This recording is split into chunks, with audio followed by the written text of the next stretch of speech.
Hi friends, ನಮಸ್ಕಾರ. ನೀವು ನೋಡ್ತಾ ಇದ್ದೀರಿ ಇನ್ಫಾರ್ಮರ್ ಬಗ್ಗೆ ಚಾನಲ್. ಇವತ್ತು ನಾನು ನಿಮ್ಗೆ ಏನು ತಿಳ್ಸಕ್ಕೆ ಬಂದಿದ್ದೀನಿ, ಪಿ ಎಮ್ ಕಿಸಾನ್ ಯೋಜನೆ 17ನೇ ಕಂತು ಜೂನ್ 18ನೇ ತಾರೀಕು ಬಂದಿತ್ತು. ಇದು ನರೇಂದ್ರ ಮೋದಿಯವರ 3ನೇ ಅಧಿಕಾರದಲ್ಲಿ ಬಂದಂತಹ ಮೊದಲನೇ ಕಂತಾಗಿತ್ತು. ಹಾಗಾದರೆ 18ನೇ ಕಂತಿನ ಅಮೌಂಟು ಯಾವಾಗ ಬರ್ಬೋದು ನಿಮಗೆ ಅಂತೇಳಿ ತಿಳಿಸ್ತೀನಿ ಫ್ರೆಂಡ್ಸ್. ಹಾಗೆ ಆಧಾರ್ ಕಾರ್ಡಿನ ನೀವು ಮೊಬೈಲ್ ನಂಬರ್ನ ಯಾವ ರೀತಿ ಚೇಂಜ್ ಮಾಡ್ಬೋದು, ಈಗಾಗಲೇ ಇದ್ದಂಥ ನಂಬರ್ನ ಚೇಂಜ್ ಮಾಡ್ಬೋದು. ಅಥವಾ ಯಾಕೆ ಅಂತೇಳಂದರೆ ಅದನ್ನು ಬೇರೆಯವ್ರು ಯೂಸ್ ಮಾಡ್ತಿರ್ತಾರೆ, ನೀವು ಬೇರೆಯವ್ರಿಗೆ ಕೊಟ್ಟಿರ್ತೀರ, ತಂದೆಗೆ ಕೊಟ್ಟಿರ್ತೀರ, ಆದರೆ ಈಗ ನಮ್ದು ಕೊಡೋಣ ಅಂತೇಳಿ ನಿಮ್ಮ ಮನಸ್ಸಿನಲ್ಲಿ ಇದ್ದರೆ ಯಾವ ರೀತಿ ಚೇಂಜ್ ಮಾಡ್ಬೋದು ಅನ್ನೋದನ್ನು ಈ ವಿಡಿಯೋ ಮುಖಾಂತರ ತಿಳಿಸ್ತೀನಿ ಫ್ರೆಂಡ್ಸ್. ಅದಕ್ಕೂ ಮುಂಚೆ ನೀವು ನನ್ನ ಚಾನಲ್ಗೆ ಸಬ್ಸ್ಕ್ರೈಬ್ ಆಗಿಲ್ಲ ಪ್ಲೀಸ್ ಸಬ್ಸ್ಕ್ರೈಬ್ ಮಾಡಿ ನೋಡಿ ಫ್ರೆಂಡ್ಸ್. ಹಾಗೆ ಕೊನೆಯ ತನಕ ವಿಡಿಯೋ ನೋಡಿ, ನಿಮಗೆ ಇಷ್ಟ ಆದರೆ ಲೈಕ್ ಮಾಡಿ ಫ್ರೆಂಡ್ಸ್.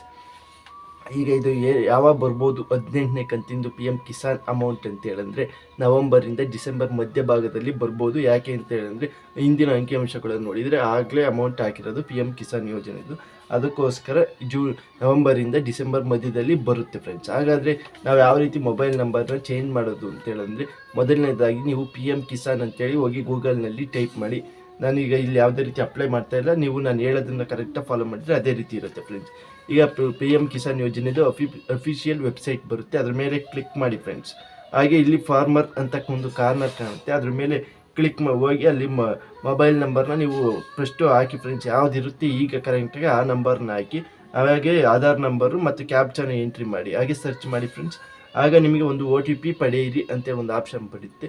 ಆ OTP ಪಡೆಯಿರಿ ಮೇಲೆ ಕ್ಲಿಕ್ ಮಾಡಿದರೆ ನಿಮಗೆ ಆಧಾರ್ ಲಿಂಕ್ ಮಾಡಿರ್ತೀರಲ್ಲ, ಈಗ ಕೊಟ್ಟಿರ್ತೀರಲ್ಲ ಮೊಬೈಲ್ ನಂಬರ್, ಆ ನಂಬರ್ಗೆ ನಿಮಗೆ ಒಂದು SMS ಬರುತ್ತೆ, ಆ OTP ಬರುತ್ತೆ. ಆ OTPನ ನೀವು ಎಂಟರ್ ಮಾಡಿ ಸಲ್ಲಿಸಿ ಅಂತೇಳಿ ಕ್ಲಿಕ್ ಮಾಡಿ ಫ್ರೆಂಡ್ಸ್. ಆಗ ಇನ್ನೊಂದು ಪೇಜ್ ಓಪನ್ ಆಗುತ್ತೆ, ನಿಮ್ಮ ಡೀಟೇಲ್ಸ್ನೆಲ್ಲ ತೋರಿಸುತ್ತೆ ಫ್ರೆಂಡ್ಸ್. ಕೆಳಗೆ ಸ್ಕ್ರೋಲ್ ಮಾಡ್ತಾ ಬಂದ ತಕ್ಷಣ ನಿಮಗೆ ಇಲ್ಲಿ ಮೊಬೈಲ್ ನಂಬರ್ ಎಂಟರ್ ಮಾಡಿ ಅಂತೇಳಿ ಕಾಣುತ್ತೆ. ಅಲ್ಲಿ ನೀವು ಮೊಬೈಲ್ ನಂಬರ್ನ ಎಂಟರ್ ಮಾಡಿ, ಹಾಗೆ ಮತ್ತು OTP ನಮೂದಿಸಿ. ಆಗ ನಿಮಗೆ ಮತ್ತೆ OTP ಪಡೆಯಿರಿ ಅಂತ ಕ್ಲಿಕ್ ಮಾಡಿದರೆ ಆಮೇಲೆ ನಿಮ್ಗೆ OTP ಬರುತ್ತೆ. ಆ OTPಯನ್ನು ಪಡೆದ ತಕ್ಷಣ ಅಲ್ಲಿ ಪರಿಶೀಲಿಸಿ ಅಂತೇಳಿ ಆಗುತ್ತೆ. ಅದಾದ ನಂತರ ನಿಮಗೆ ನಂಬರು ಚೇಂಜ್ ಆಗಿರುತ್ತೆ ಫ್ರೆಂಡ್ಸ್. ಈ ವಿಡಿಯೋ ನಿಮ್ಗೆ ಇಷ್ಟ ಇದೆ ಪ್ಲೀಸ್ ಲೈಕ್ ಮಾಡಿ friends. Thank you for watching.